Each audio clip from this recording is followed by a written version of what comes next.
கொஞ்சம் கற்பனை செஞ்சு பாருங்க. உங்க வாழ்க்கையில ஒரு 20-25 வருஷத்தை செலவு பண்ணி பல லட்சங்களை செலவு பண்ணி இரவும் பகலுமா படிச்சு ஒரு பட்டத்தை வாங்குறீங்க. அது மூலமா ஒரு நல்ல வேலையும் வாங்குறீங்க. அப்பாடா எல்லாம் செட்டில் ஆயிடுச்சு அப்படின்னு நீங்க நிம்மதியா ஒரு பெருமூச்சு விடும்போது 19ஆம் நூற்றாண்டை சேர்ந்த ஒரு மாபெரும் ஆன்மீக புரட்சியாளர் உங்க முன்னாடி வந்து நிக்கிறார். சரி. அவர் நம்பரே, நீங்க இத்தனை வருஷமா கத்துக்கிட்டது எல்லாமே செத்து போன ஒரு கல்வி. உங்களுக்கு உண்மையான அறிவு இன்னும் ஒரு துளி கூட வரல அப்படின்னு சொன்னா உங்களுக்கு எப்படி இருக்கும்? கோபம் வருமா இல்ல குழப்பம் வருமா? கண்டிப்பா ஒரு பெரிய அதிர்ச்சியா தாங்க இருக்கும்.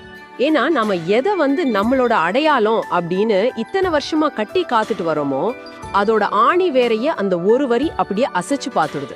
கரெக்ட், சரியா சொன்னீங்க. இன்னைக்கு நம்ம கூட இணைஞ்சிருக்கிற உங்களுக்கு ஒரு விஷயத்த உறுதியா சொல்ல முடியும். இன்னைக்கு நாம பண்ண போற இந்த ஆழமான தேடல் நீங்க இதுவரைக்கும் கல்வி, அதிகாரம், வேலை, அப்புறம் வெற்றி அப்படின்னு நினைச்சிட்டு இருந்தா அத்தனை பிம்பங்களையும் சுக்கு நூறா உடைக்க போகுது. ஆமா, அதுல எந்த சந்தேகமும் இல்ல. வள்ளலார் அப்படின்னு சொன்னாலே நமக்கு அந்த வாடிய பயிரை கண்ட போதெல்லாம் வாடினாரே அந்த மாபெரும் கருணை தான் உடனே ஞாபகத்துக்கு வரும். ஆனா அவருடைய திருவருட்பா தொகுப்புல இருக்கிற நடராஜபதி மாலை அப்படிங்கிற பகுதியில அவர் எழுதியிருக்கிற ஒரு குறிப்பிட்ட பாடல் மிக கூர்மையான ஒரு வாழ் மாதிரி நம்ம அறியாமைய கிழிக்குது. உண்மைதான், ரொம்ப ஆழமான ஒரு பாடல் அது. நீங்க ஆன்மீகத்துல ஈடுபாடு கொண்டவரா இருந்தாலும் சரி, இல்ல லாஜிக்கா சிந்திக்கிற நபரா இருந்தாலும் சரி, இன்னைக்கு நாம அலச போற இந்த பாடல் உங்களை கண்டிப்பா வேறொரு பரிமாணத்துக்கு அழைச்சிட்டு போகும். இந்த ஆழமான அறிவார்ந்த உரையாடலுக்கு உங்களை ரொம்ப உற்சாகத்தோட வரவேற்கிறேன். நன்றி. இது ஒரு மிக முக்கியமான பதிவு. சரி, எந்த தாமதமும் இல்லாம நம்ம நேரடியா விஷயத்துக்குள்ள குதிச்சிடலாம். சாகாத கல்வியே கல்வி அப்படின்னு முதல் வரியிலே ஒரு பெரிய குண்டை வீசுறார் வள்ளலார். இது என்னங்க இது? நாம கத்துக்கிற இன்ஜினியரிங், மெடிசின் இதெல்லாம் சாகர கல்வியா? இது அவர் எந்த அடிப்படையில சொல்றார்? அதாவது இத புரிஞ்சுக்க நாம கல்வியோட அடிப்படை நோக்கத்தை, அதோட மெக்கானிசத்தை முதல்ல பார்க்கணும்.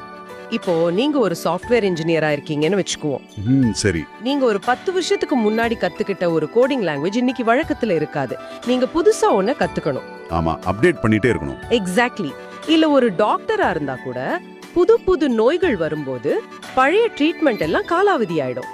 அதாவது புற உலகம் சார்ந்து, பருப்பொருள் சார்ந்த நம்ம கத்துக்கிற அத்தனை தகவல்களும் காலப்போக்குல அழிஞ்சு போகும், இல்ல மாறி போகும் தன்மை கொண்டவை.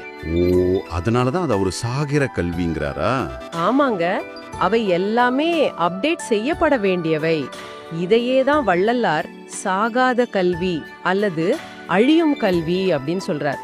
அப்படி என்றால் சாகாத கல்வி எது? எது காலத்தால் அழியாததோ, எந்த ஒரு தொழில்நுட்ப மாற்றத்தாலையும் சமூக பொருளாதார வீழ்ச்சியாலையும் அடித்து செல்லப்பட முடியாததோ அதுவே உண்மையான கல்விங்கிறார். கொஞ்சம் பொறுங்க, நீங்க சொல்றத பார்த்தா நாம பிழைப்புக்காக படிக்கிற படிப்பெல்லாம் வீண் அப்படின்னு சொல்றாரா வள்ளலார்? இது ரொம்பவும் பிராக்டிக்கலா இல்லாத மாதிரி தெரியுதே. அப்படி இல்ல, நான் மாசம் மாசம் என் இஎம்ஐ கட்டணும், என் குடும்பத்தை காப்பாத்தணும், எனக்கு இந்த நீங்க சொல்ற சாகிற கல்வி தானே சோறு போடுது. கண்டிப்பா வள்ளலார் உலகியல் கல்வியை முற்றிலுமா நிராகரிக்கல.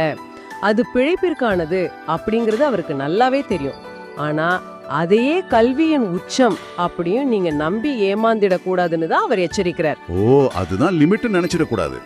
ஆமா, இப்போ ஒரு ஸ்மார்ட் போன் இருக்கு, அதுல எத்தனையோ ஆப்ஸ்களை நீங்க இன்ஸ்டால் பண்றீங்க. அந்த ஆப்ஸ் எல்லாமே உலகியல் கல்வி மாதிரி. ஆனா அந்த போன் இயங்குறதுக்குன்னு ஒரு ஆபரேட்டிங் சிஸ்டம், அதாவது ஓஎஸ் ஒன்னு இருக்குல்ல. ஆமா, ஓஎஸ் இல்லாம போன் வேலை செய்யாது. கரெக்ட். அதுதான் சாகாத கல்வி. அந்த ஆபரேட்டிங் சிஸ்டம் சரியா இல்ல அப்படின்னா நீங்க எத்தனை ஆப்ஸ்களை போட்டாலும் அது உருப்படியா வேலை செய்யாது. அதனாலதான் சாகாத கல்வியா ஒரு பாடலோட அடுத்த வரியோட இணைச்சு ஒரு அற்புதமான விளக்கத்தை தரார். என்ன சொல்றாரு அந்த வரியில? ஒன்றே சிவம் தான் என அறிந்த அறிவே தகும் அறிவு அப்படின்னு சொல்றார். அதாவது எல்லாமே சிவம் இல்ல எல்லாமே இறைமை அப்படின்னு அறிஞ்சுக்கிறது தான் அந்த ஆபரேட்டிங் சிஸ்டமா? ஆனா இது கேக்குறதுக்கு வெறும் தத்துவமா? ஏதோ காத்துல மிதக்கிற வார்த்தையா இருக்கே. அப்படி தோணும், ஆனா அது தத்துவம் மட்டும் இல்ல. அதாவது எல்லா சிவம் அப்படின்னு நான் தெரிஞ்சுக்கிறதால என் அன்றாட வாழ்க்கையில என்ன பெரிய மாற்றம் வந்துற போகுது? இது ஒரு மிக ஆழமான உளவியல் மற்றும் காஸ்மாலஜி சார்ந்த அறிவியல். இது எப்படி வேலை செய்யுதுன்னு நாம பாப்போம். இப்போ ஒரு மனுஷனுக்கு ஏன் மரண பயம் வருது, இல்ல ஏன் எதிர்காலத்தை பத்தின ஒரு பதற்றம் வருது? ஏன்னா நாளைக்கு என்ன நடக்கும்னு தெரியாது. நம்மள சுத்தி இருக்கிறவங்க நம்மள முந்திடுவாங்களோங்கிற பயம். கரெக்ட். ஏன்னா அவ தன்னை இந்த பிரபஞ்சத்திலிருந்து தனித்த ஒருவனா ஒரு சின்ன துணுக்கா பாக்குறான். நான் வேற, இந்த உலகம் வேற அப்படின்னு பிரிச்சு பாக்குறான். எப்போ அந்த செப்பரேஷன், அதாவது பிரிவினை வருதோ, அங்க போட்டி வருது, பாதுகாப்பற்ற தன்மை வருது, கடைசியா அழிஞ்சிடுவோங்கிற பயம் வருது. இதுதான் நம்ம எல்லாரோட பிரச்சனையுமே. இதுதான் அறியாமைங்கிறார். ஒரு நீர்த்துளி தன்னை ஒரு தனி துளியா நினைக்கிற வரைக்கும் அதுக்கு வெயில கண்டா பயம், எங்கே ஆவியாயிடுவோமோ அப்படின்னு. ஆனா அதுவே தான் கடலோட ஒரு அங்கம், கடலே நான் தான் அப்படிங்கிற பேருண்மையை உணர்ந்துட்டா அதுக்கு பிறகு அந்த துளிக்கு மரண பயம் இருக்கும்.